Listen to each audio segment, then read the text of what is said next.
afternoon, everyone. I'm Linda Dixon from the Lexington Veterans Association. I'm happy to welcome you to a presentation on Convoys of the North Atlantic. We also welcome our fellow veterans who are viewing this program from the Edith Nourse Rogers Memorial Veterans Hospital in Bedford, Massachusetts. We'd like to offer a special thank you to Andrea Vinci, recreational therapist. These programs mean a lot to our fellow veterans, and Andrea makes viewing them possible. It's now my pleasure to introduce our speaker, Bob Began. Bob Began grew up in Maine, and he has a lifelong interest in naval history. Now, it's interesting. He has loved the Navy and naval history all his life, and he had plans to join the Navy, but the Army caught up with him first, and he was drafted into the Army after his graduation from Babson College. He served during the Vietnam era.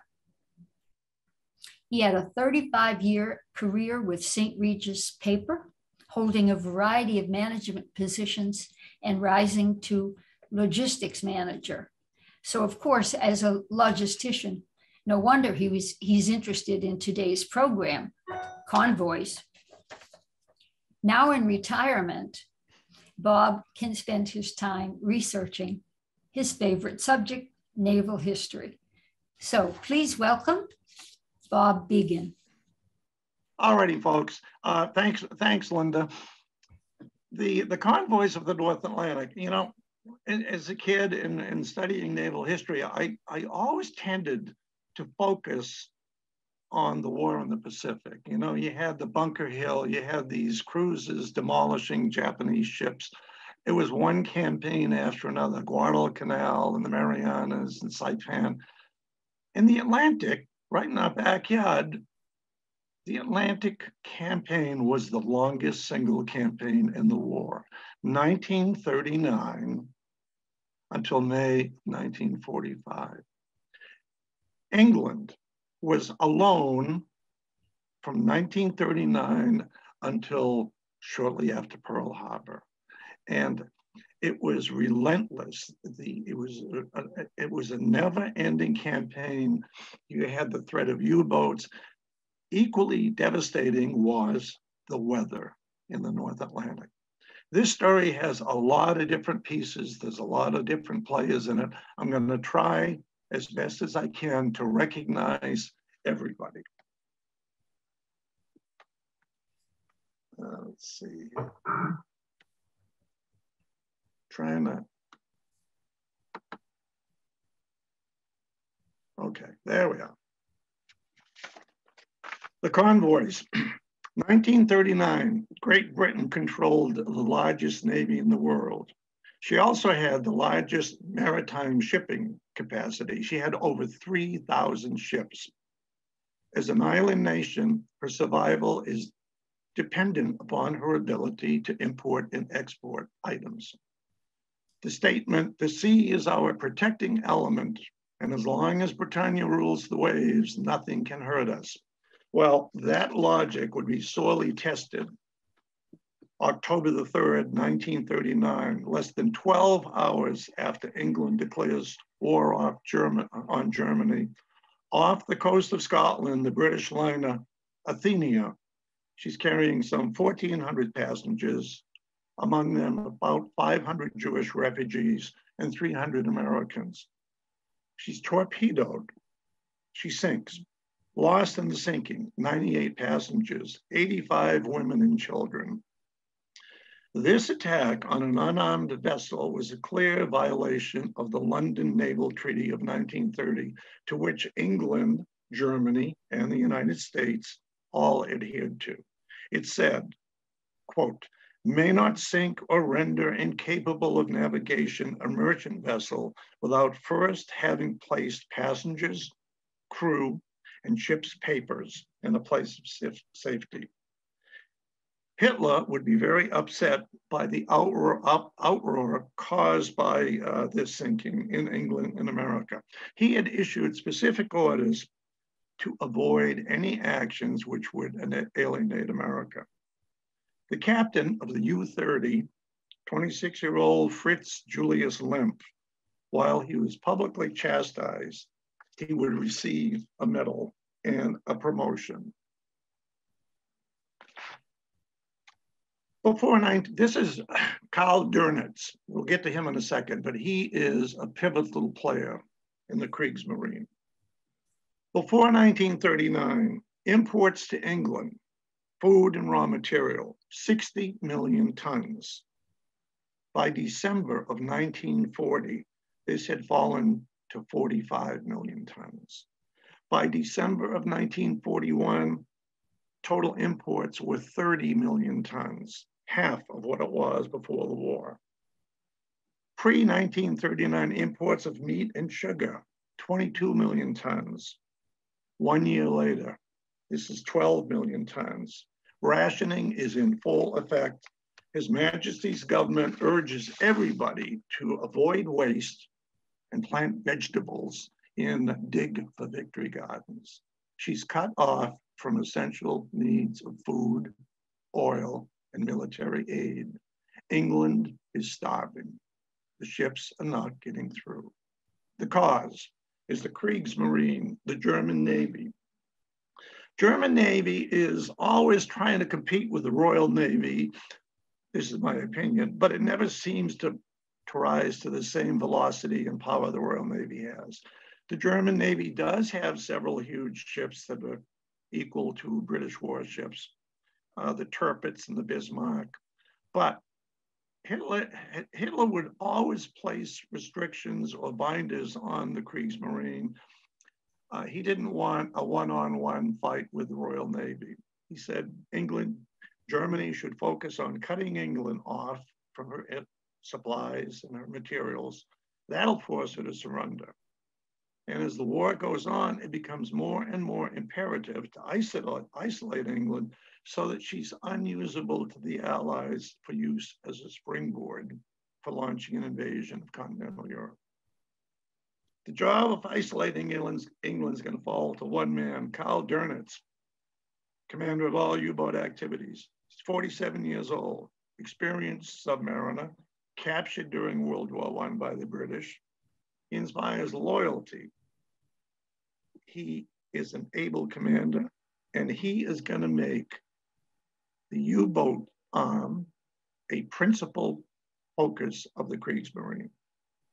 He initiates the use of multiple U-boats attacking as a pack called the Rudelaktik, or the Wolf Pack. They would coordinate their attack at night on the surface, utilizing their top speed, and overcome the convoy defense with sheer numbers. His philosophy is simple: to sink as many ships as possible. He calls it Tummage Krieg, the Tummage War. The goal is to maximize the tonnage sunk per U-boat. His whole assumption is we can sink them faster than you can build them. Here's Hitler. He's reviewing some U-boats early in the war. He supported the U-boats, but the Kriegsmarine never got the attention and the support that the Luftwaffe or the Wehrmacht would get during the war.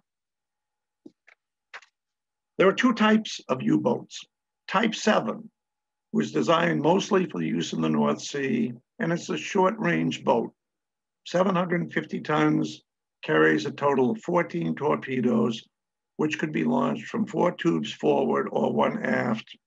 The Type 7 first reached the fleet in 1936.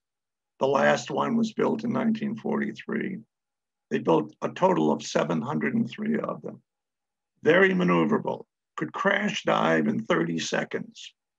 A typical patrol consisted of 112 tons of fuel oil, food and fresh water for 6 weeks, ammunition for the deck gun.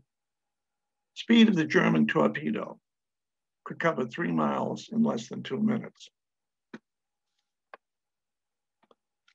The Type 9 was bigger, developed in 1938, was 30 feet longer, and displaced 1,016 tons. 194 were built during the war. On the surface, speed in good weather, a maximum, 17 knots. Below, submerged, top speed was 7 to 8 knots, but this was only in short bursts up to an hour. Normal submerged speed, 3 to 4 knots. With good surface conditions, the range of the U-boat could hit 400 miles per day. Crew size for both, 46 to 51 men.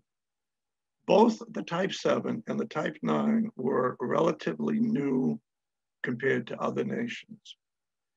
At the beginning of the war, England and France had a combined total of 141 submarines. Germany had 57. Of the total, usually only 1/3 were ready for combat, with 1/3 either en route or returning to base, and the other third being refitted. Here's a picture of a Type 7, not large vessels. In June 1940, France surrenders. 36 U-boats are transferred from ports on the Baltic and the North Sea to the coast of France. They're going to be based in Lorient, Saint-Nazaire, Brest, and Bordeaux. In Saint-Nazaire, construction of huge bunkers made of steel and concrete, spanning 980 feet wide. They could house as many as 20 U-boats. The roof of these bunkers is 28 feet thick of poured concrete and steel.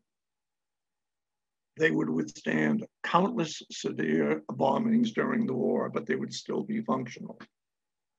Now, before 1940, the U-boats had to traverse the Baltic and the North Seas and then sail over by the Faroe Islands and south of Iceland before reaching safe waters. Not only do the French bases help save time, they enabled the duration of patrol time to be doubled. From 1939 until January 1940, loss of Allied shipping is relatively low, only 41 ships. Hitler was adamant, no U-boats should be aimed at any American vessels. All efforts are to be aimed at isolating England. Well, America is sympathetic and supporting England in her struggle, but there was no direct support for a while.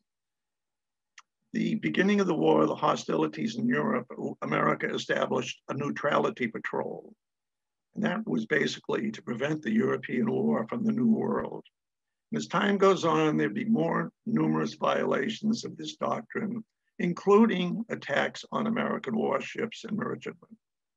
American destroyers Greer and Kearney were damaged. The Reuben James was lost with heavy casualties. We initiated the Len Lease Act, which gave England 50 overage, some could say obsolete destroyers, in return for naval leases, 99-year leases on bases in the Caribbean. When we did stuff like this, Germany reacted. Hitler's indicated, a quote was, well, maybe with the Americans doing this, there might be accidents which might result in some Americans being killed. At the end of 1940, shipping losses, 375 ships. Oh, this is it's an icebreaker. It is stationed off of Greenland.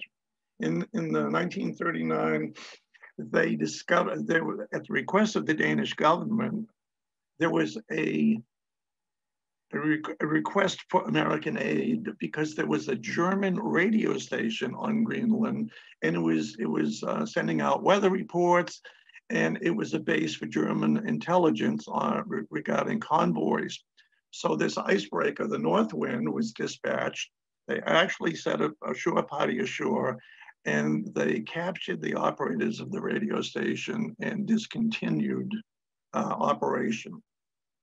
Henceforth, Greenland would become a base for American troops. This is the Greer. I mentioned it. It was damaged by U-boats. Here is Dönitz. Dönitz is the man behind the total undersea campaign. Let me see. Okay. This is a corvette. It's an escort vessel. It's the Flower class. I always marvel at the fact that these ships, which were absolutely worth their weight in gold, they were tough, they were tenacious. Churchill thought they were cheap, he thought they were nasty, but they did the job. They escorted the convoys from America to England, and England back to America. They were small. They had one 4-inch gun. They had a couple of anti-aircraft guns, but they were the pit bulls of the Royal Canadian Navy. They were immortalized by the author Nicolette Montserrat in his novel, The Cruel Sea. Here's the Reuben James. This is the American destroyer, which was sunk by German U-boats. There is a VFW post in Dedham, which is the Reuben James post. This is a symbol of the Royal Canadian Navy. At the start of the war, the Royal Canadian Navy had 13 ships, 3,600 men. It was absolutely vital to convoy protection.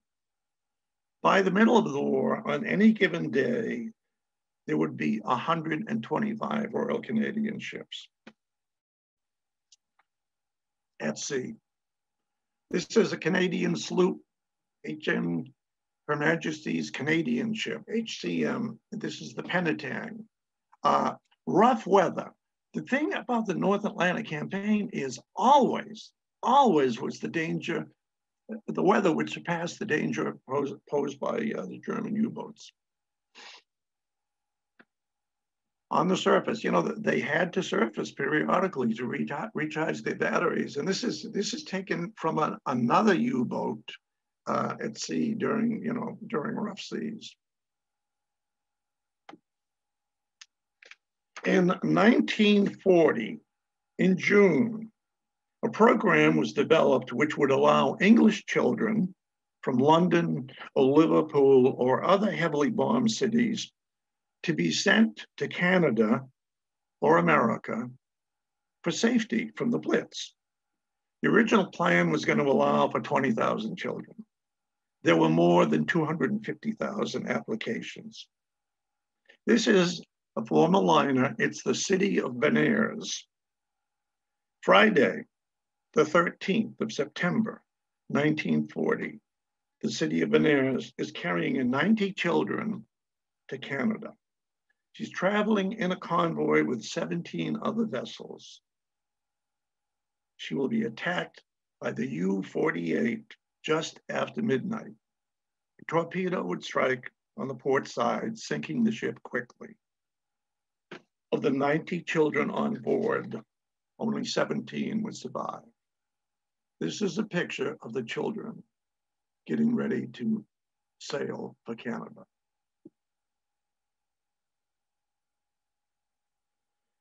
This is the SS Aguila, another former liner. August the 13th, 1941. She's sailing for Gibraltar. Among her passengers were 21 Royal Navy Wrens. These are women who are in the Royal Navy. They're trained to handle communication systems, decoding, clerical duties, and other administrative positions formerly held by males serving in the in the Royal Navy. Now, since women are not allowed on Royal Navy ships, they have to transit on civilian vessels. Being a Wren gave many a young woman a sense of freedom to travel, to be away from many of the social restrictions in place before the war. It gave them a sense of excitement, liberation, and an opportunity to serve in the war effort. On the night of August 18th, in the lounge, all 21 of these Wrens, they're wearing their Gibraltar white uniform. They've all got smiling faces, and they're joined in singing the hit tune of the day, "The World is Waiting for the Sunrise." Later that night at 3 a.m., the U-201 fires 2 torpedoes. The Agila will sink in 90 seconds. Among those lost were all 21 of the Wrens. Here's a picture of some Wrens who had signed up. These are 2 of the thousands of vessels that are sunk.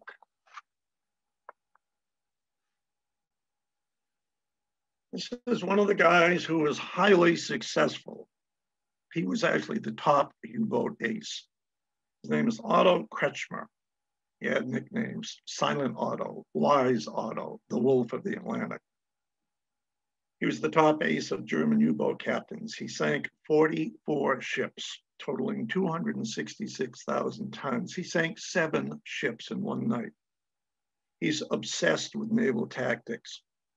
He has intolerance for weakness, very taciturn nature, drives his men relentlessly, but they're totally dedicated to him. In 1940, in November, he would be awarded the Oak Leaf to the Knight's Cross by Hitler. He becomes an instant celebrity amongst the German propaganda machine. His tactics revolutionized the manner in which U-boats would attack a convoy. His approach: enter within the convoy lanes on the surface at close range, fire rapid torpedoes, and quickly move on to other targets. His theory: 1 torpedo per ship, no more. Well, in March of 1941, he's captured by the British ship HMS Walker, which is commanded by Captain Donald McIntyre. Otto will spend the rest of the war as a prisoner of war in Canada. So he's in this Canadian POW camp in Canada, and he tries to lead a revolution amongst the prisoners against the guards. That failed. He would survive the war, and he would serve as an admiral in the West German Navy. The U-boat commanders were treated like fighter pilot aces or rock stars. They were celebrities. They would, upon coming in from a patrol, they would be given a 30-day leave. They would be given quarters in the most luxurious hotels with all the benefits. They would be given time to travel home, and they would also be in the paper, in the German propaganda.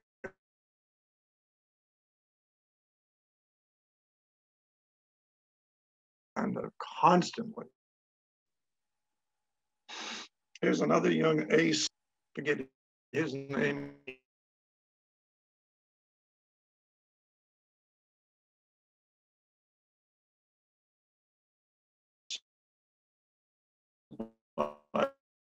The war, but they were all,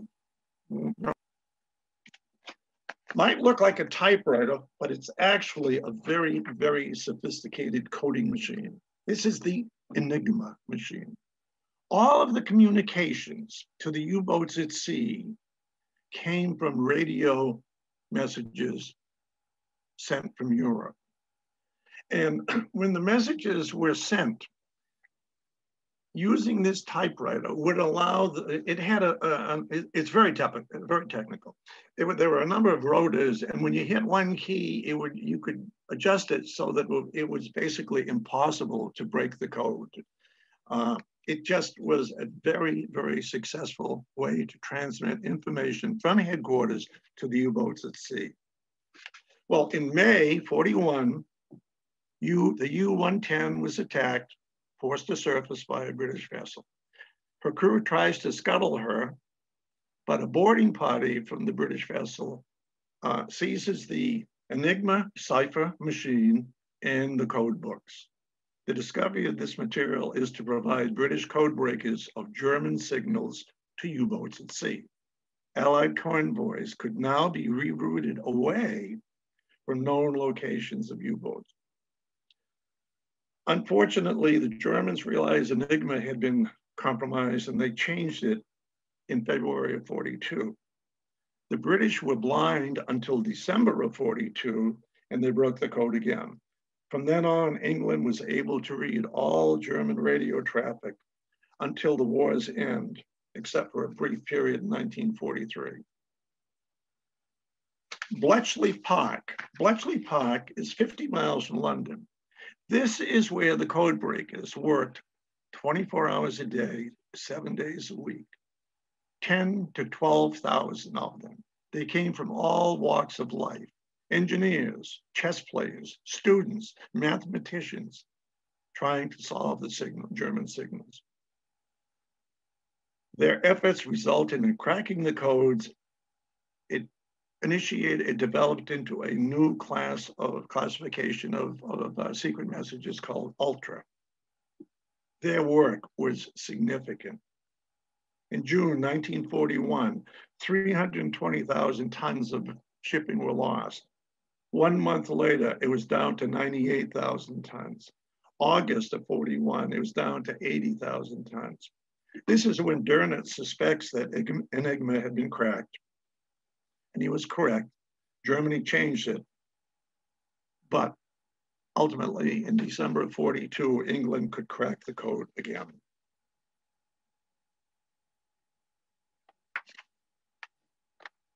Murmansk. I'm going to skip this. I'm going to come back. No. Okay. In Murmansk, the Murmansk, we'll do it now. Convoy PQ-17. Basically, Russia was pivotal in helping to keep England alive by absorbing so much military supplies and troops with the Germans. It absorbed, it cost the Germans huge casualties, and it delayed the success of the German efforts everywhere. The Allies, starting in 1941, committed to sending Russia supplies to strengthen Russia's resistance. And they went in convoys, and the convoys passed Iceland, through the Barents Sea, and ultimately to Murmansk. And this route is full of threats because German surface ships, Luftwaffe aircraft, bombers, and also U-boats, they were all plentiful. You know, these convoys had to sail past Norway, which had numerous Luftwaffe bases. So this was really a very, very hazardous route. And then the Arctic winter with 24 hours of daylight just added yet another challenge. Convoy PQ-17 stands out as being one of the most unlucky convoys in the entire war. She left Iceland in June 27th, 1942. She had 38 ships. At the beginning, she had plenty of escort coverage. 21 escorts, a cruiser force of 7 cruisers, even a battleship.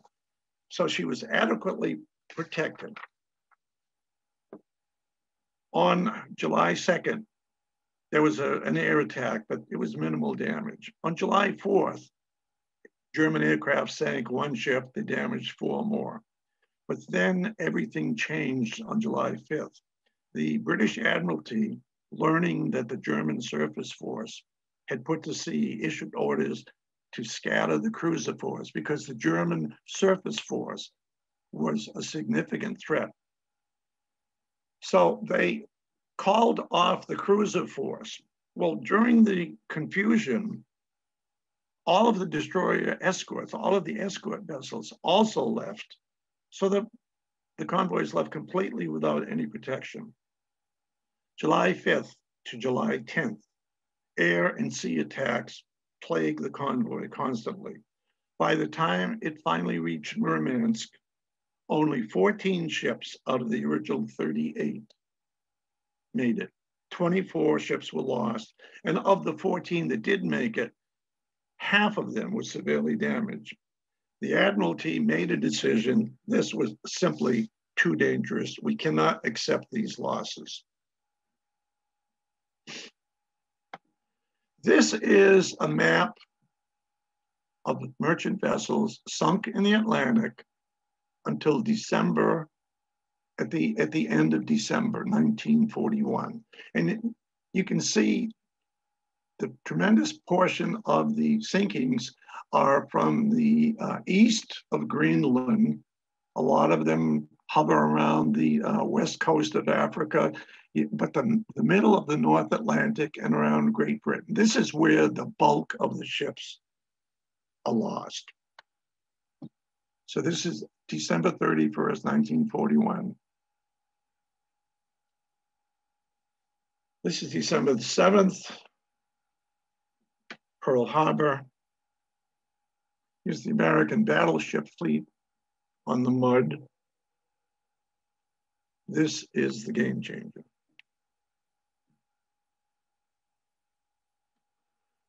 This is what Hitler and Dönitz have been waiting for. December 11th, Germany declares war on America.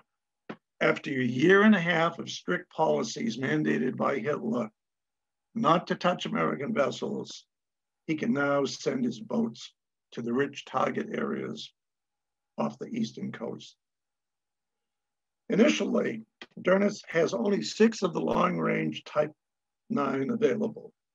Their destination is from the mouth of the St. Lawrence River south to the coast of North Carolina.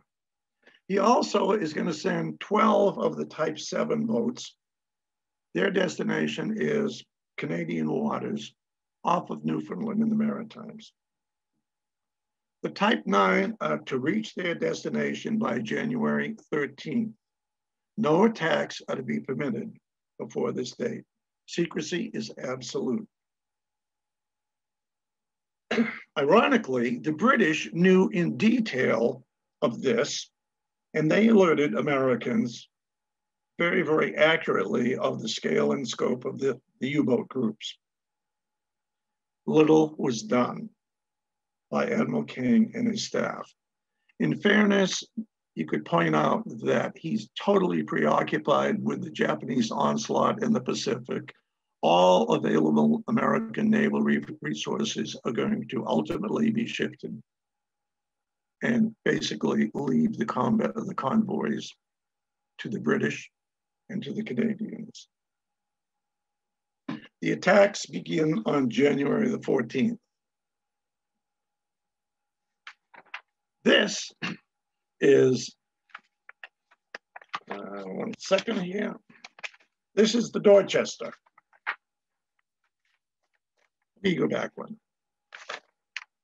The attacks begin January the 14th.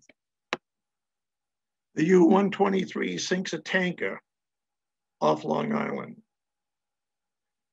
January 19th, off of North Carolina, the U-123 sinks 3 ships in one night. February, off New Jersey, the tanker RP Resort, carrying 78,000 barrels of oil destined for Fall River, burns for 2 days before sinking. Out of a crew of 42 men, only 2 survive. Both are covered in oil. They're twice their normal size. June, off Virginia Beach, the tanker Esso Augusta, 120,000 barrels of oil, taken out of action, severely damaged, all oil lost. Esso Boston, April, she's headed to Halifax, 105,000 barrels of oil, sunk. The Esso Augusta, June 15th, she hits a mine off Virginia, 120,000 barrels of oil. By the end of January 1942, 23 ships totaling 150,000 tons are sunk by 5 of the Type 9 boats. The Type 7 boats would sink 18. Total shipping losses, January, 106 ships. For the crews of these U-boats, the results are hard to comprehend. This new area is full of choice targets. They're traveling alone, they're unescorted, there's no precautions to blackout conditions, no organization of convoys or escorts. The coastlines are brightly lit up by the lights from major cities. The Germans said, don't they know there's a war going on?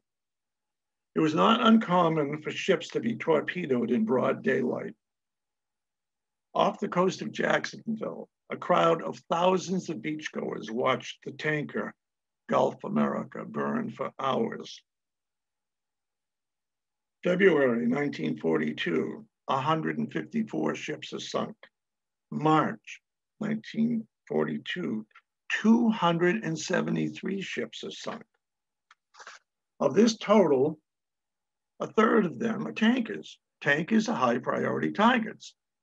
In the first 5 months of the war, 129 tankers are sunk. England is looking at a shortfall of 2 million tons of oil.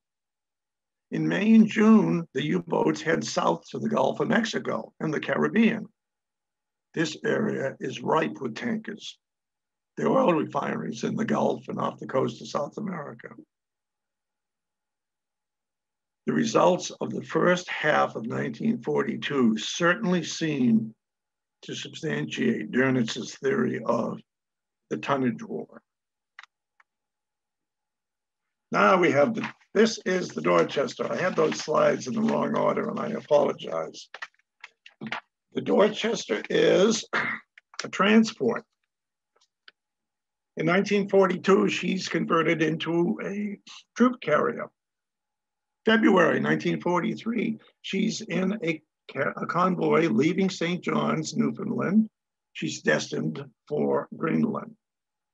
She's carrying a lot of men. 130, a crew of 130, an army detachment of 751, and an armored guard of 24 men. February the 3rd, at 3:55 in the morning, she's torpedoed. At once, all power is lost. She's unable to send an SOS, nor could she launch any flares. Initially, no other ships in the convoy realized she's been hit. Now, they had drills constantly from the time they left St. John's, teaching the men how to go topside, how to hit the lifeboats, how to hit the rafts. But panic, confusion.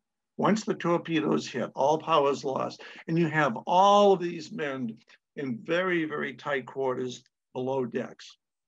And some of the staircases, the ramps going up to the next levels, the steel is shattered. There's limited access. There's smoke, darkness.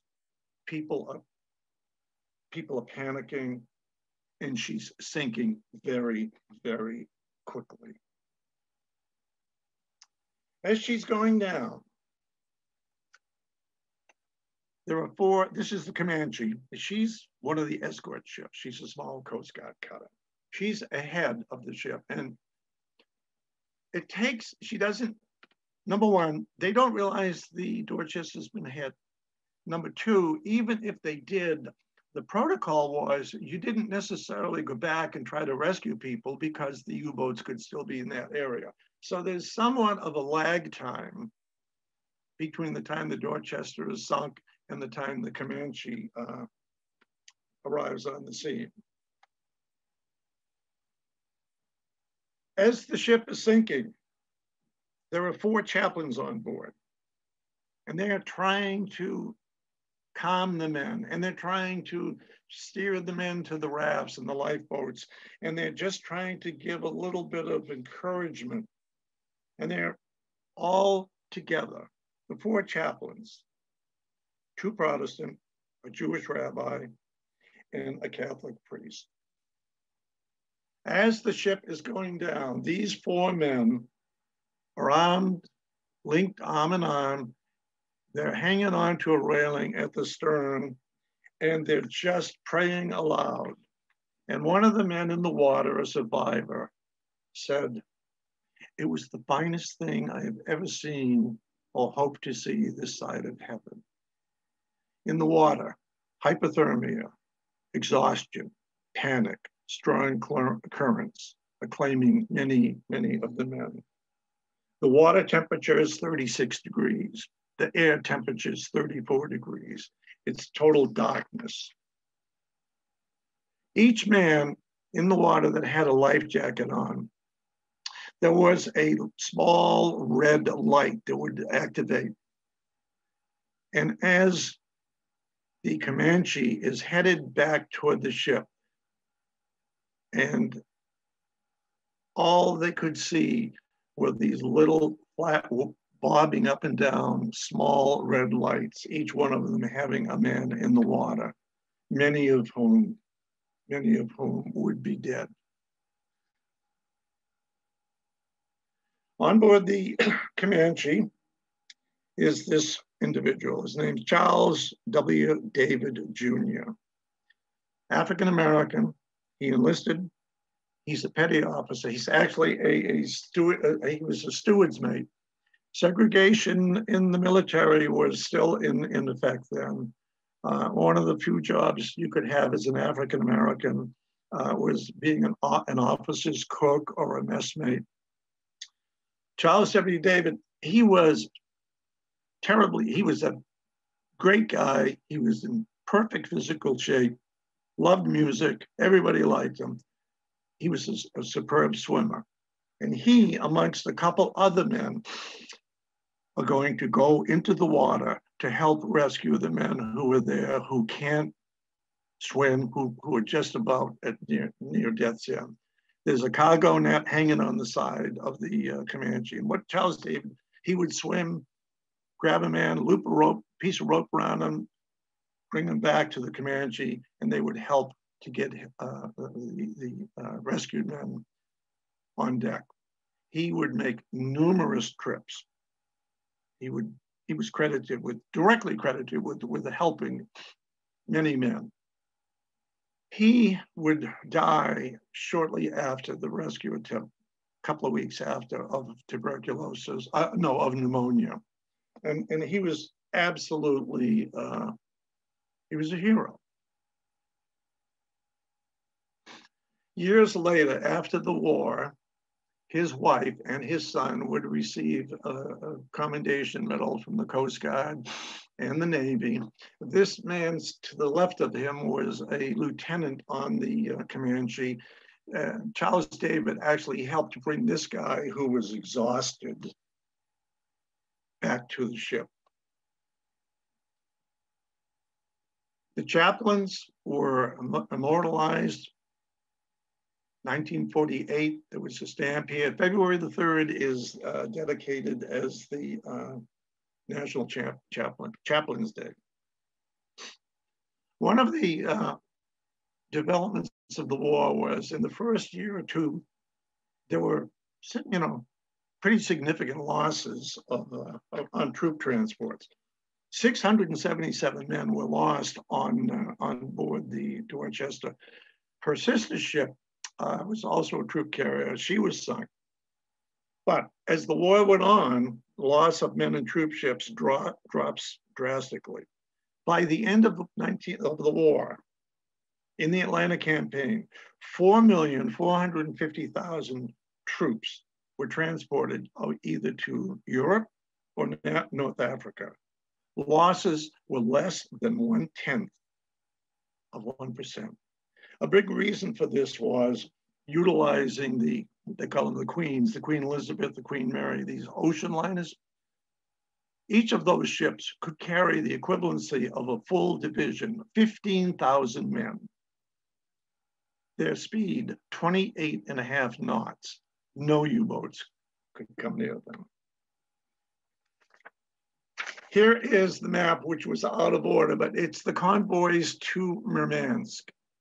And you can see it starts off, they leave the Port Clyde in Scotland, they have to go up, they have to go all the way past Norway, and it's just, and then into the loop, into Murmansk, and there are constant German threats.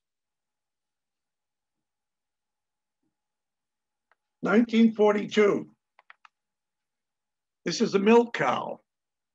Dönitz unleashes his U-boats, but there is now a new problem because it is so far away. They have to transit a much, much greater distance.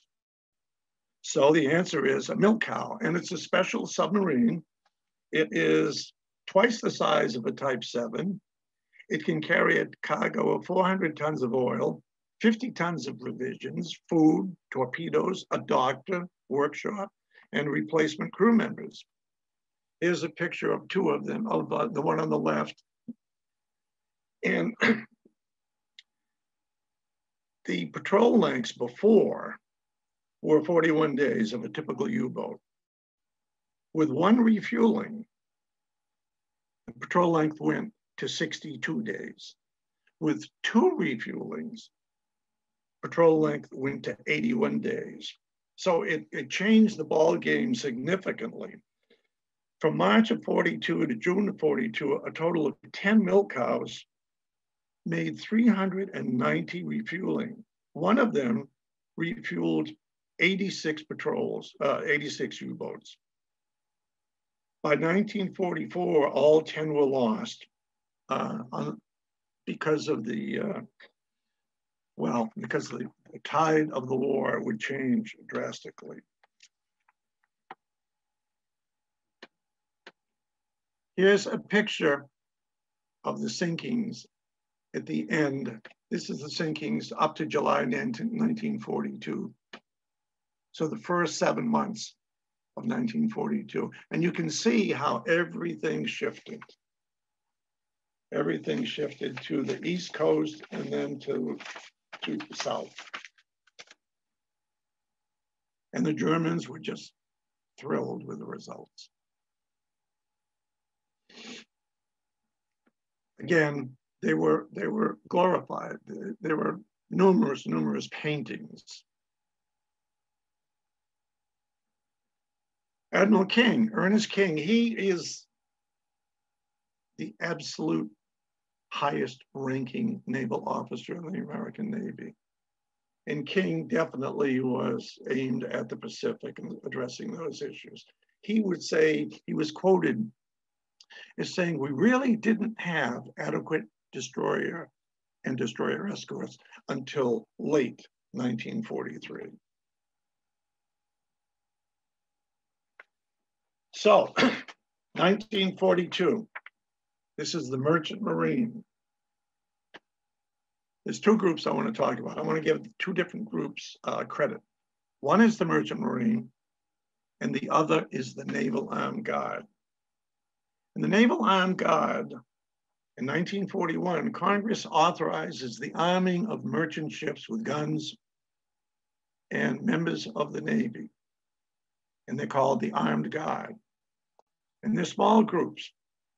Usually there's a junior officer commanding them, an ensign or a lieutenant JG. And he has a tough job. He's got to train and maintain naval discipline on board a merchant ship with relatively loose levels of discipline. The Naval Armed Guard's detachment would consist of radio men, gunner's mates, signal men, bosuns, pharmacist mates, and coxswains. No other naval officers to help him. And so that group, compared to the merchant seamen, definitely two different cultures. Relations could be rocky, but ultimately they're going to work out. Having an armed guard unit on board is going to cause a rift between the master and the officers of the vessel. Having military men who are not under Union control, not interested in bonuses, not interested in overtime or work rules, was irritating to the seamen. So there's friction. Likewise, the Armed Guard members look down on the Merchant Marine culture. And a common viewpoint of the armed guard members was there's only three times on board: coffee time, sack time, and overtime. Also, the discrepancy in pay is a source of anger to many of the armed guard. They have a fixed rate of pay of maybe $65 a month. Merchant Marine, $170 a month, a bonus of $125 for each Atlantic crossing, $5 extra daily in the combat zone, and overtime on Saturday or Sunday. But if your ship is sunk or you become a prisoner of war, all benefits cease. Mariners are paid at the end of the voyage. The Naval Armed Guard, they felt like they were stepchildren of the Navy. They're isolated from the regular Navy. There's no benefits from the regular Navy: a doctor, a mail clerk, a ship's store, movies, and the fixed routine on Navy ships. A common feeling held by the Navy Armed Guard: out of sight, out of mind. Promotions were slow. There's no glory from being assigned that would be normally attributed to men on fast cruisers or fast sleep destroyers or gigantic carriers. No movies, no newsreels depicting the armed guards' commitments. But they would work together. And there would be cases where merchant mariners would help man the guns. The merchant marine, their commitment was get the job done. They were there to deliver weapons, food, supplies, and men to keep England alive and to allow the Allies to invade Europe. The armored guards served proudly. 2,000 of them were killed, about 1,100 were wounded. The armored guard consisted of 145,000 men in 1945 at war's end. They were on 6,300 ships. The Merchant Marine, they deserve recognition for their commitment and their job. And until well after the end of the war, the Merchant Marine felt with justification that their contribution and their sacrifices were not appreciated. In 1942 alone, over 1,000 ships were sunk. Merchant mariners sunk during the war, 1939 to 1945, 36,000. 6,000 were American, 30,000 were British. The odds were 1 in 26 merchant mariners would die. 31 merchant marine ships sunk without a single trace. Finally, they would be granted recognition. They would qualify for VA medical benefits, access to VA hospitals, and veterans burials. It took a while, but they were recognized. This is, if the Flower class corvettes were the bulldogs, this is the Queen Bee of World War II, in my opinion. It's a Liberty boat. February 1942, Roosevelt announces plans for what's going to become the greatest shipbuilding program in the history of the world. It's going to offset shipping losses in the Atlantic. And only America, the arsenal of democracy, can undertake this step. The first step is to expand the number of major shipyards from 10 in 1942 to a total of 50 by 1945. The goal: produce an emergency cargo ship which can be mass produced quickly and inexpensively using modern assembly line techniques in standardization of all steps. By the end of the year 1942, 18 new shipyards are in operation with a capacity for 171 launchings. The design for the Liberty boats came from a British proposal. Length, 450 feet overall. Beam, 56 foot, 27 foot draft. Propulsion comes from two oil-fired boilers feeding a triple expansion steam engine. Even though these are obsolete, they are inexpensive and they're easy to operate. Top speed, Liberty Boat has only one screw, top speed 11.5 knots. Bear in mind, on the surface, a U-boat could do 17. Each Liberty has 5 cargo holds, 3 forward, 2 aft. The freight capacity, 7,800 tons, or the equivalency of a train of boxcars 1.5 miles long. One ship can carry 440 tanks, 2,500 jeeps, or a myriad of much needed supplies. Cruising range, 20,000 miles. Crew size, between 38 and 60 men. And the armored guard range from 21 to 40 men. There was a one 5-inch gun on the stern, and there was another gun on the bow, and there were anti-aircraft guns. Each ship had this is one reason why they could be built so quickly. During the construction, a major cost reduction was to change from riveting to welding. And welding was much easier and much lighter work. And that allowed women to do a large share of that work. At the end of the war, there were 1.8 million people working in shipyards. Over 10% of them were women. As I said, each ship had 250,000 parts. Here's a launching. In 1943, we were launching 3 of these a day in each shipyard.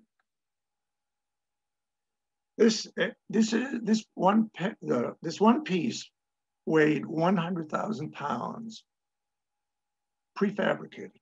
Everything was standardized. Everything was coordinated to arrive at the same given moment.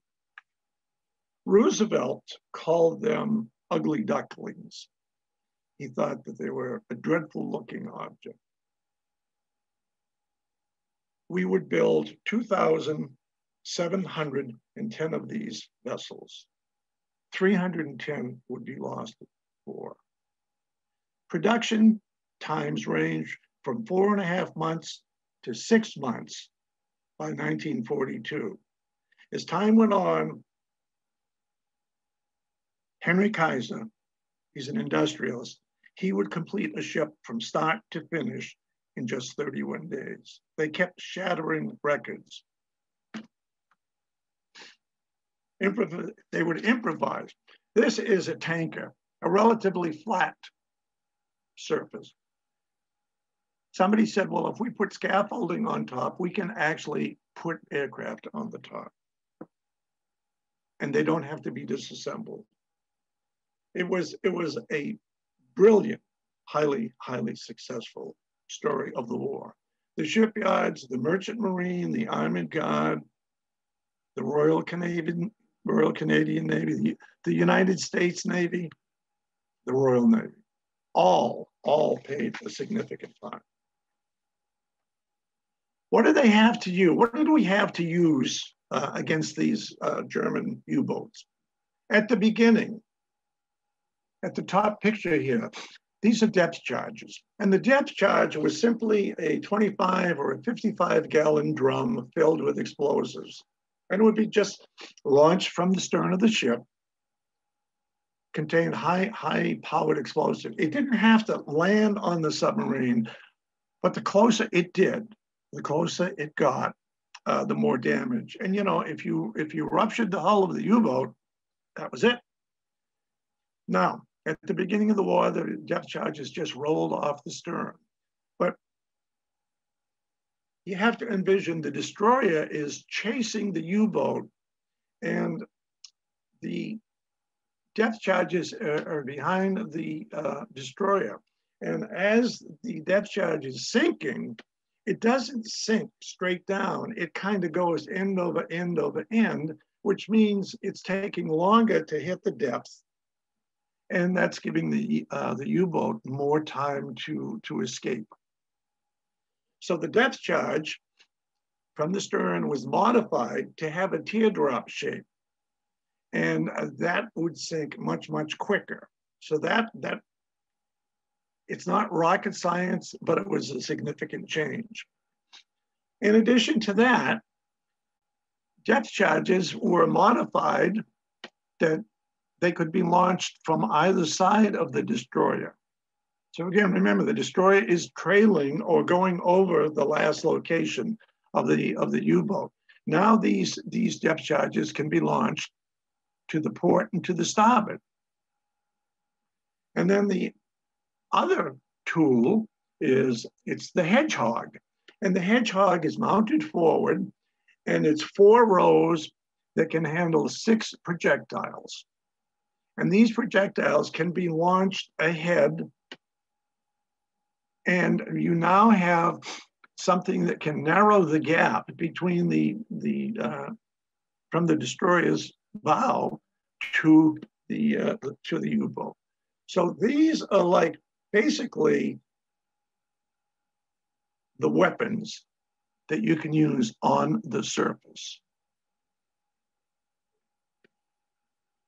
This is a Coast Guard cutter, and the back of the ship, the stern of the ship, is very flat, very exposed, and it gives you a good indication of how the depth charges could be rolled off. You can see one of the convoy vessels in the background. The Coast Guard, in 1939, the Coast Guard had 7 cutters. These ships they only averaged about 2 years of age. They were very, very seaworthy. They had good cruising range. Roosevelt authorizes the Navy to take control of the Coast Guard cutters. Well, that would be a lifestyle change for men in the Coast Guard, because now being part of the regular Navy, life changes. You've got 4 hours on and 4 hours off on duty instead of 4 hours on and 8 off. There's daily sunset and sunrise general quarters drills. There's more weapons, there's more equipment, there's more men being added to these ships, all of which means more crowded living conditions. The Coast Guard is going to be there, and they're going to meet the challenge constantly on convoy duty. They maintain rescue operations, they maintain escort duties, they maintain weather patrols, all of these during hostile weather conditions. Green water pouring over the bridge, mountainous seas pounding the upper surfaces, winds in excess of 120 knots. Lifeboats, rafts, steel railings are damaged. Unrelenting spells of cold weather. In 1 month, there were 28 gales out of 30 days. A man on top, on a gun platform, on watch, he's covered in warm clothing, 2 pair of gloves, face mask, fleece-lined jacket, 20 minutes of duty, and he has to go below to get warm. Ice buildup on these ships was a potential danger. After one storm, the ice on the entire surface was 12 inches thick. The captain calculated this added another 100 to 150 tons to the ship. All in all, dangerous duty. This is from the Coast Guard cutter Spencer. You can see the depth charges. You can see one of them has been exploded. And in the background, you can see numerous ships of the convoy. As the war progresses, things turn. 1943 is going to be the turning point. Well, what happens? One of the big turning points is more aircraft. These are American B-24 bombers. They're given to England. These planes are modified to have increased range so that they can fly further and further and further out to sea to protect the convoys and to look for the U-boats. One of the ironies was with all the, and they were called VLR, very long range bombers. Churchill resented these planes being used for convoy protection and convoy surveillance. He wanted them to be used for bombing German cities. You had increased coordination and training and teamwork amongst escort vessels with aircraft. This is a British captain. He's Captain F.J. Johnny Walker. His group is the Royal Navy Second Support Group. Under his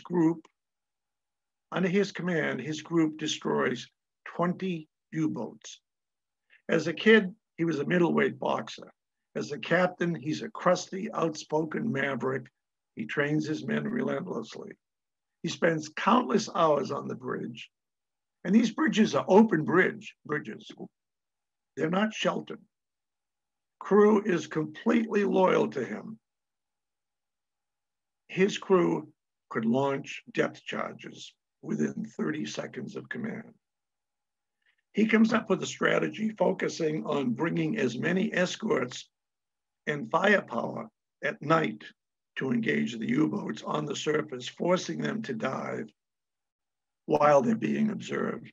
So in other words, he catches them on the surface and they pursue them immediately, and they close the gap, the distance, the safe running time between the U-boat and the destroyer significantly. Walker was one tough guy. He pushed the envelope sometimes. He alienated some higher ranking officers, but he was good at his job. But the war took its toll. He dies in 1944 of a stroke.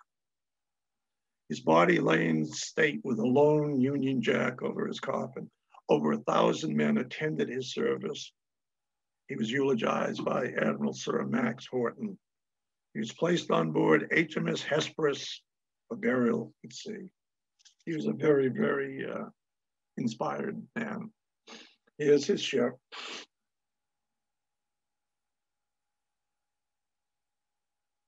Crew members.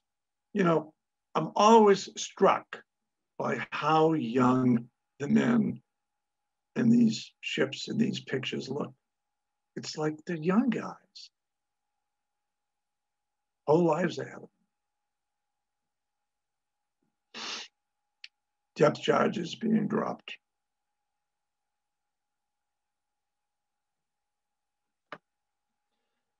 This is Commander Donald McIntyre, Royal Navy, DSO, Distinguished Service Cross. McIntyre is born in India. He's truly a son of the empire. Spit and polish, stern disciplinarian, capable of warmth and a little humor. Does not suffer fools lightly. He is the guy that catches two of the most successful U-boat commanders, Kretschmer and Shepke. By the war's end, McIntyre has destroyed 7 U-boats, retires from the Navy, becomes a naval historian, and he writes more than 15 books on the Royal Navy at sea. We'll go back one picture here. This is a quote from Seaman Campbell. He's on the Canadian vessel Kootenay. Quote, "There was nothing glorious or romantic about watching bodies in gear float to the surface after sinking a U-boat. This was a hard campaign." This is McIntyre's vessel. Here's a picture of the bomber. This is an American naval aircraft on board a small carrier. And these are what are also going to turn the tide. These are small carriers. They would start to appear in the Atlantic late 1943, but primarily come into full utilization in 1944. They carried two types of planes. Here's another picture. This is the Bode, USS Bode. They carried 16 fighter planes. They were maneuverable. They would work in tandem with other vessels, other escort vessels. And the fact that they were out there and they could be out there for weeks cruising made a huge difference. See, the German success was that they would be in holes or areas of the ocean where there was no surveillance whatsoever. But as the war turned out, as the war develops, these Jeep carriers would make all the difference in the world, along with the other aircraft, along with the improved coordination and tactics, along with the improved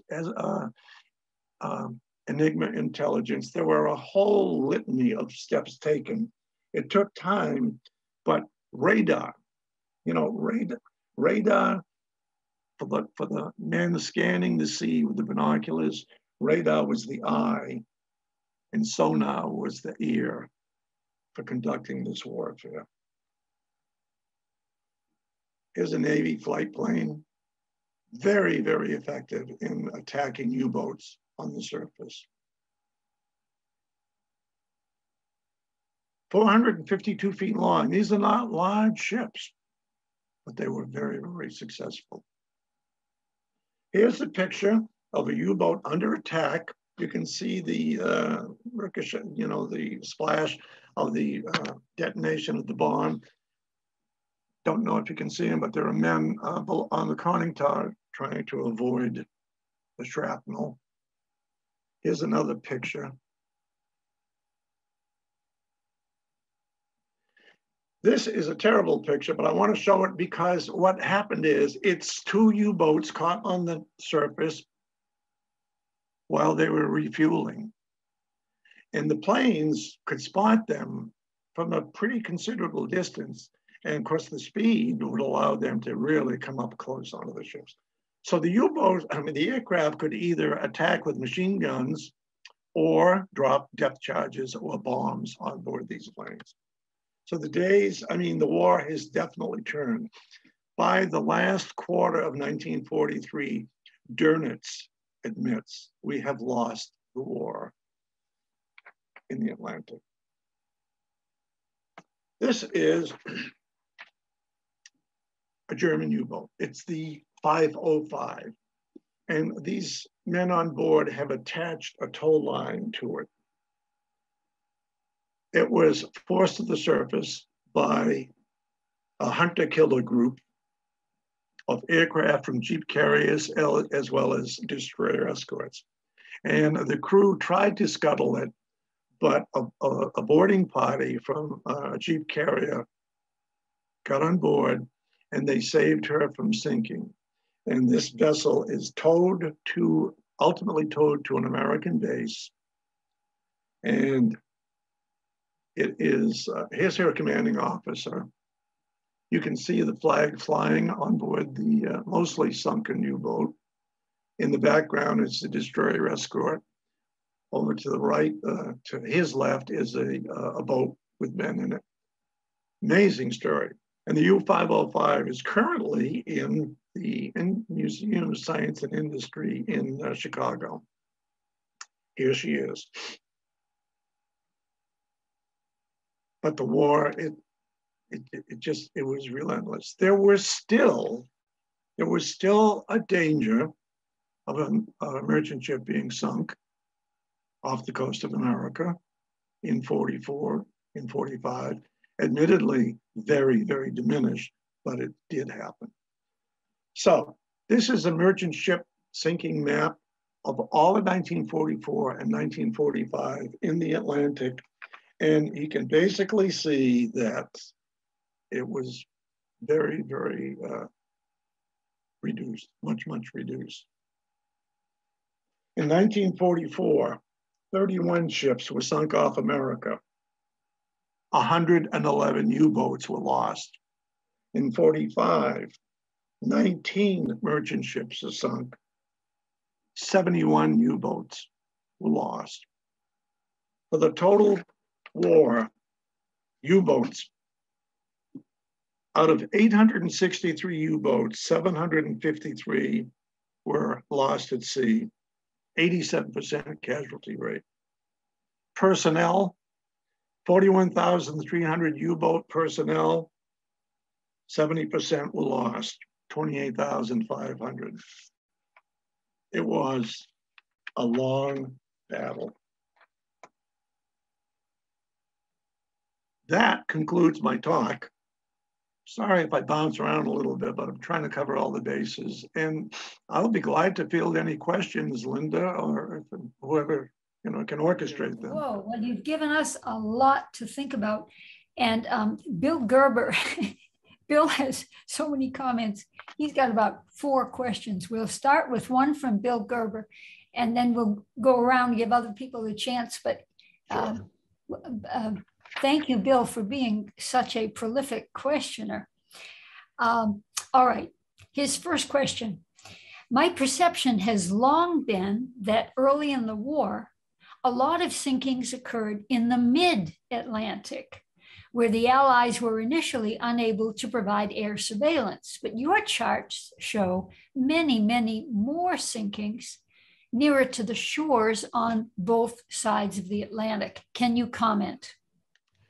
Yeah, the charts, first of all of the charts are from Morrison's History of U.S. Naval Operations. There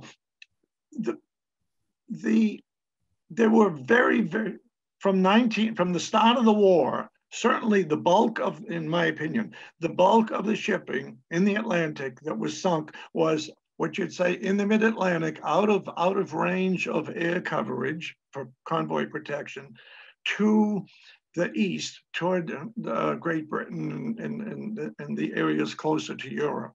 But if you had to, in my opinion, the turning point was December 11th, when Germany declared war on us, when Dönitz unleashed the boats and allowed them to go to the east coast of America.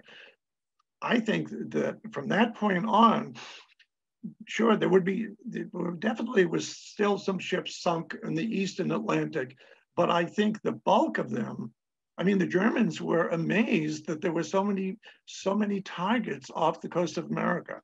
And I'm saying, from the St. Lawrence down to Florida. Okay. Bill would also like to know, he has a question about the Brighton Marine Hospital over in Brighton.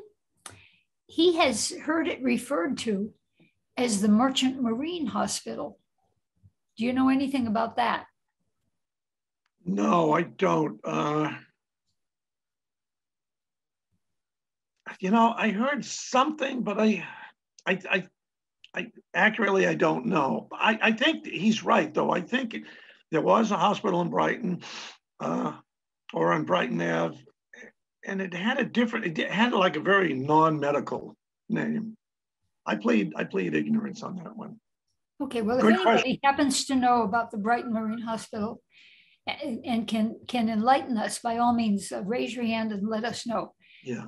In the meantime, Art Sotek, you have your hand raised and we have allowed you to talk. So go ahead, ask your question or make your comment. Yeah, I have a comment. I had 2 brothers in the Navy. They both joined in 1940 before, the war in the Pacific. And one was trained as a radio man, and he was stationed in Trinidad, and they used to track and detect the German submarines trying to get into the Caribbean, and also probably try to destroyed the refineries in the Gulf of Mexico. Yeah. The other one, unfortunately, well, he survived, but he was at Pearl Harbor in 1941 aboard the battleship Maryland, which was bombed. Yeah. But and he survived that and went on to many battles in the South Pacific. So that's the only comment I have, that there was an awful lot of action, in the Caribbean, in the Gulf of Mexico. And then later in the 40s, my brother was, he was assigned to a ship, the USS Topeka cruiser, and they moved into the Pacific through the Panama Canal to prepare for the invasion of Japan. Yeah, good comment about being assigned to the radio operator monitoring ships, in the Caribbean area. One of the interesting things about it is that at the beginning of the war, we had these cruisers. They were light cruisers, and they were named after small cities, one of which was the Marblehead, one's the Memphis, the Trenton. And these cruises were obsolete as cruisers because they were really lightly armed. They were almost like an extension of the old four-stacker destroyers, but they were in the Caribbean, and they did a lot of escort duty for convoys in that area. So they made a very worthwhile contribution, those naval bases down in the southern part of the Gulf. All right. Thank you. Thank you. Bob, you're going to like this next question. This is from Robert Ursey. Have you written your book about this important history, and where can we get it? Oh my gosh. Yeah. But interesting, Robert has a personal story. Yeah. Robert's dad, was a Navy Lieutenant JG in charge of gunner crews on merchant marine ships. I remember his absence when I was in elementary school. Now, because that's so personal to this story, Robert, we have made you able to speak, talking permitted. So if you would like to make a comment right now and talk a little bit more about any memories you have of your dad, please do. We'd love to hear from you.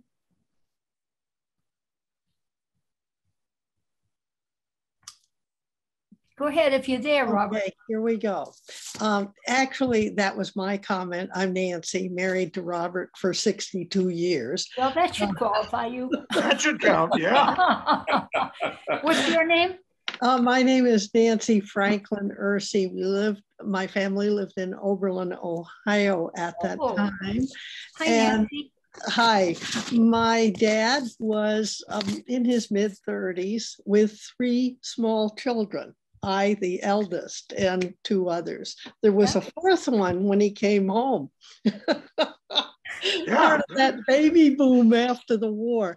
At any rate, I want to thank you very much for your presentation and making this part of history more visible, because it's largely invisible. And it's a very important aspect of the war. And I love the way you narrated it by putting the growing changes and the cooperation among service branches of the Americans, but also with the Canadians and the British. That was really a wonderful part of the presentation. So when's the book, or where is it? Really want to get that. Well, thank you.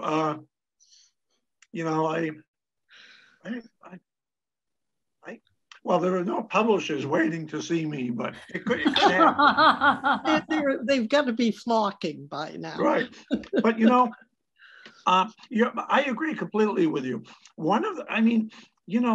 Again, I'm a kid in Maine, and I'm, infatuated with cruisers and destroyers and carriers, but I'm always looking toward the Pacific. And I go, gee, the Atlantic and whatever.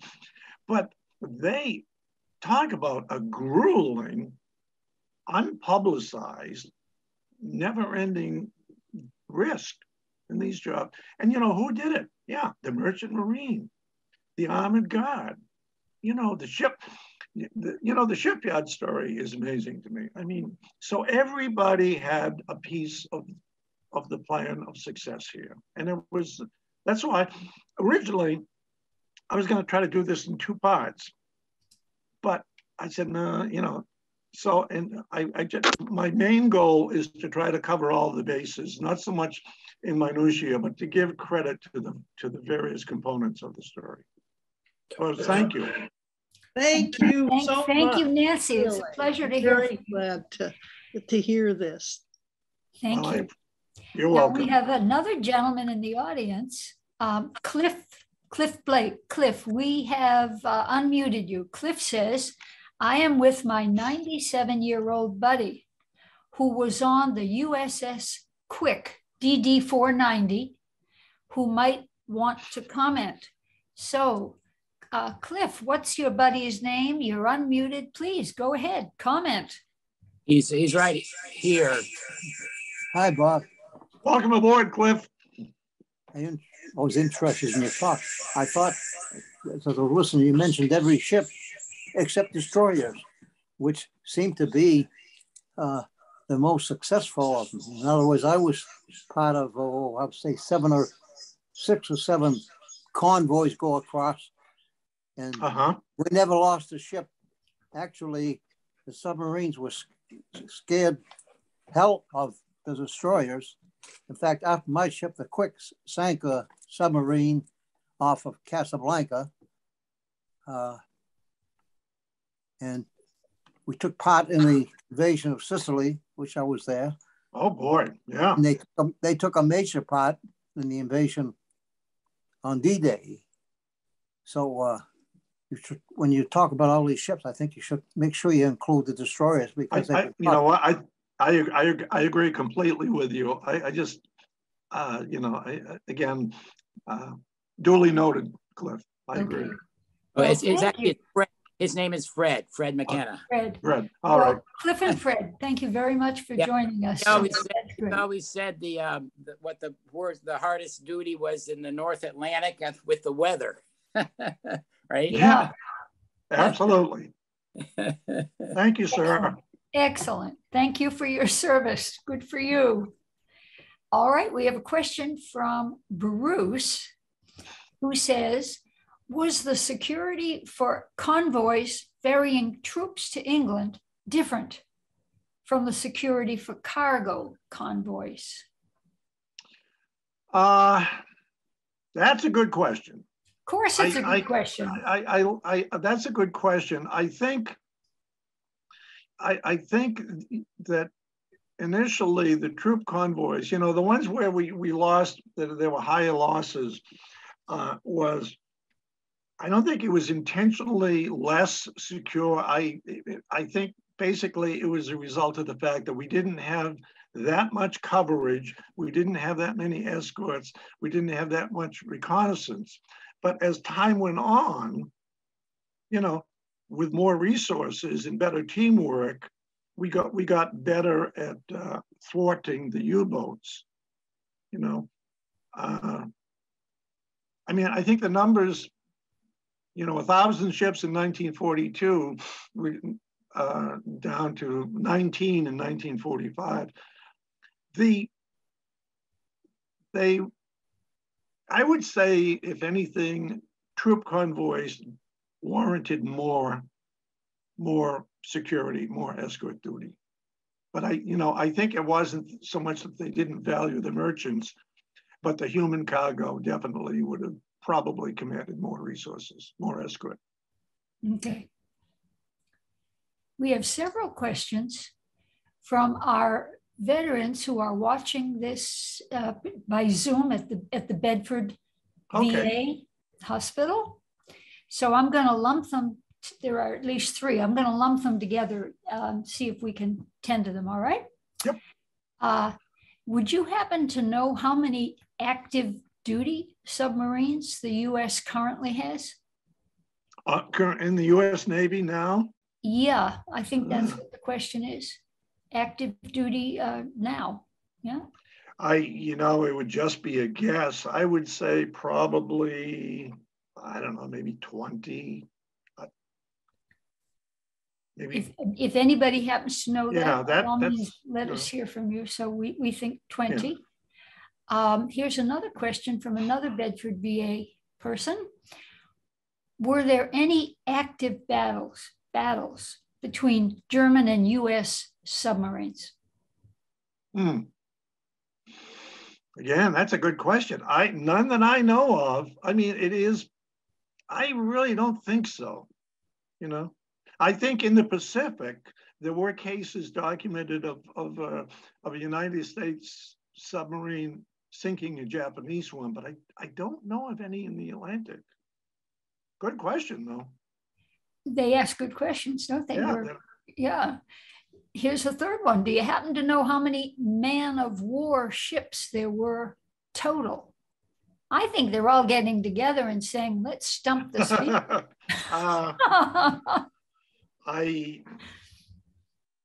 Well, the Canadian Navy started the war with 13 ships, and in 1945, they had 390. I know that the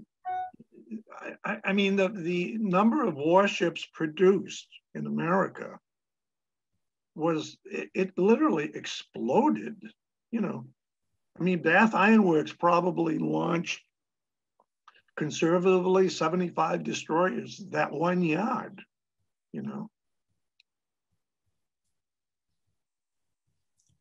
And then finally, the veterans at the Bedford VA want to thank the presenter and LVA for a fantastic and comprehensive presentation. They really enjoyed it. Thank you. So wanted to make sure we heard from our fellow veterans at Bedford. Thank you very much. It's our pleasure to have you. Well, I'm pleased to be able to do it also, gentlemen. Okay, so now we have, here's a question from Bill Gerber. You talked about the incredible difference the introduction of air power made. Mm-hmm. Yeah. My perception is that the long-range B-24s were introduced in early 1943, and they were able to close the air cover hole in the mid-Atlantic. But even before the war began, Martin and Boeing and Sikorsky were producing seaplanes with extended range. Why weren't these produced in greater numbers and used to cover the mid-Atlantic? Can you comment?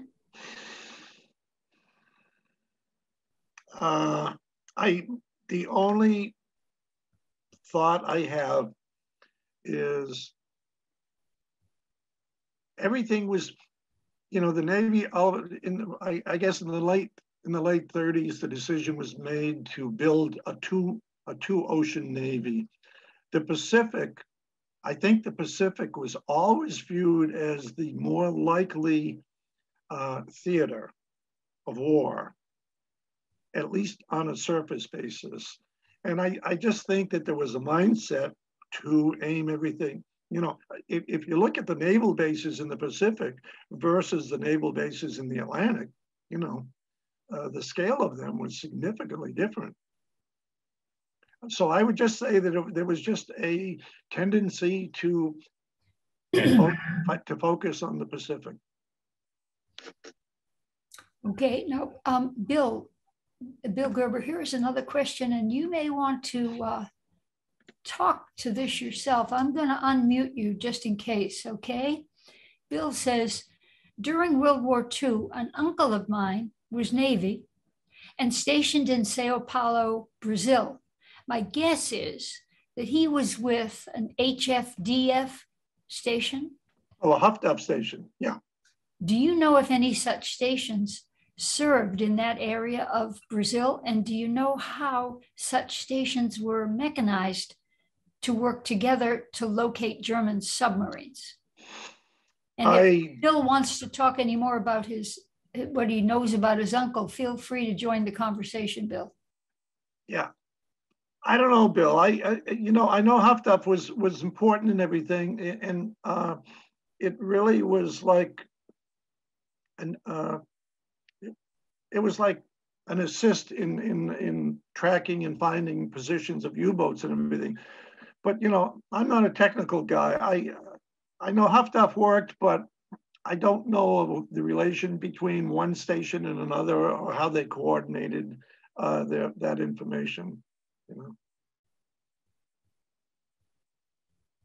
Okay. I mean, I'd like to. I wish I knew more, but I don't. Well, you're not expected to know everything. Yeah. Now, David Horton has a relative, so because he has a family member, David, we're unmuting you should you wish to make a personal comment. David says, my grandfather was one of the civilian volunteers on yachts that served as submarine watchers on Long Island Sound. Sure. During World War II. David, can you add any more local color to that? Well, just quickly, that he was a man in his 60s when he was doing that. And there's a picture of him. It looks like a Coast Guard uniform that he was serving in. We have a family has a picture of that. My grandfather was a lifelong amateur sailor, but he loved the sea and he loved sailing.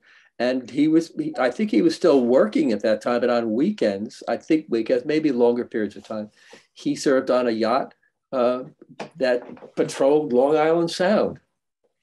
I don't know if it ever saw any, but and my grandfather certainly survived World War II. He's a great guy, loved sailing. Great. And my mother too, it's in the blood. Thank you. So, but to your point, let's see, in Morrison, I think in Morrison's volume 1, let's see here, the Battle of the Atlantic, it's volume, I don't know, but there's pictures, I've seen pictures of this type of surveillance that you're talking about. And I think one of them was a yacht named the Zircon or something, Zircon, but I've got it somewhere in here where they were yachts and they would go out and, you know, looking Long Island Sound and everything, looking for signs of U-boats. It was maybe not the most effective way. You know, our technique and the way we searched for U-boats at the beginning of the war. Okay, yachts and yachtsmen, 268. Bear with me. Coastal Picket, the Hooligan Navy. These were like civilians.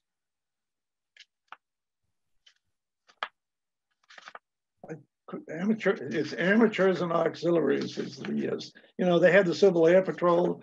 Okay, sailing patrol ships. They had a schooner, the Guinevere.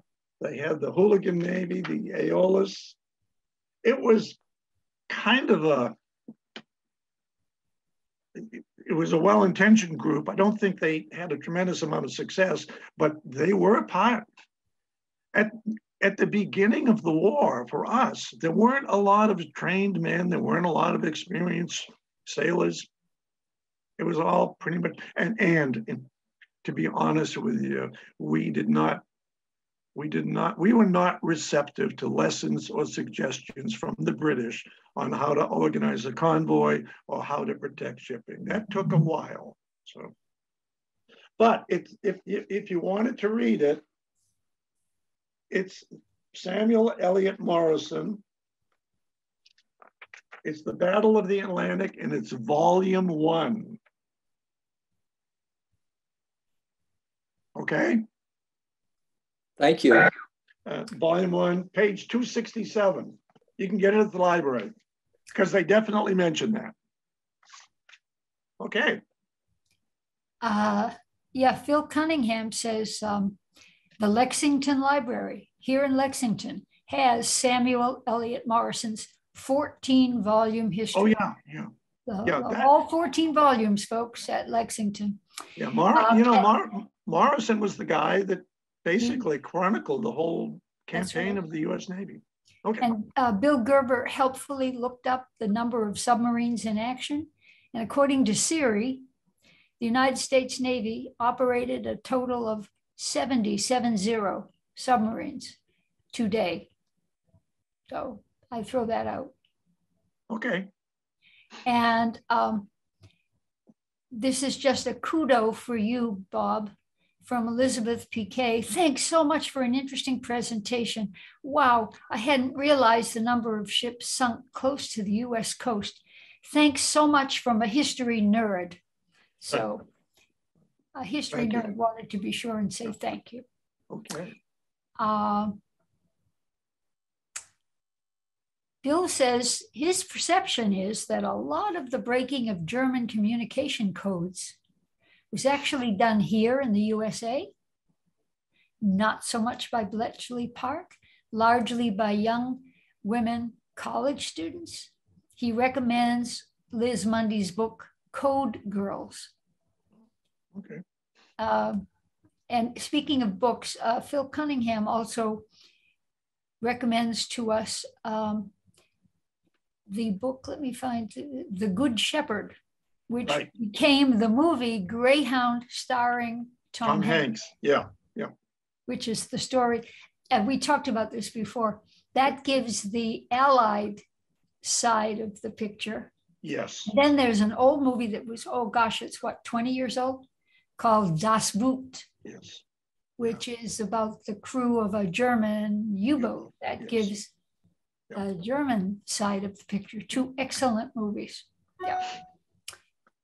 Okay, let me see. I think we have a new question. Hang on, please.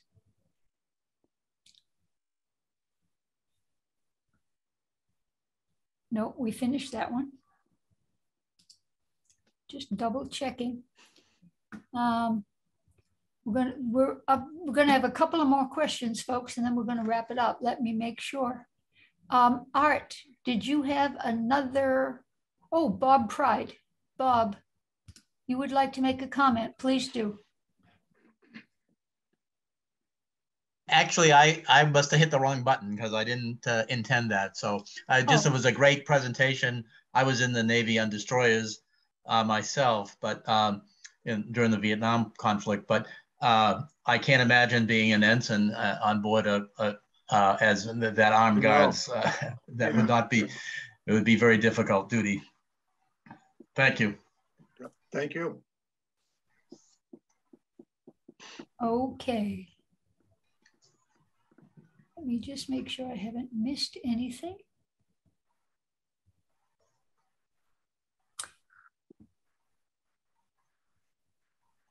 Another one says, thank you for keeping World War II and its importance in our memory. I would certainly agree with that. I think we have finished all the questions and all the comments. So I think that is a wonderful time to wrap things up. Bob, you've done it again. Bob has been with us how many times now? Oh, Linda, it was my first talk was January 19th, 2018. Really? Yeah. Well I've got a note. Okay. Yeah. This is your third or fourth time. We actually try to bring Bob back once a year because he never disappoints. Well, so we'll probably see you next year. You're kind. Thank you. You were great. Thank you very much for yet another eye-opening, engaging, gripping presentation. Thank you all to the audience. As usual, you're a wonderful audience. You're engaged, you're attentive, and I think you must make the speaker feel very worthwhile. It's wonderful. Thank you. Thank you. This concludes our presentation today. Hopefully we will all see you next month for Joe Nye. Be here. Thank you and good afternoon, everybody. Goodbye, Linda. Thank you.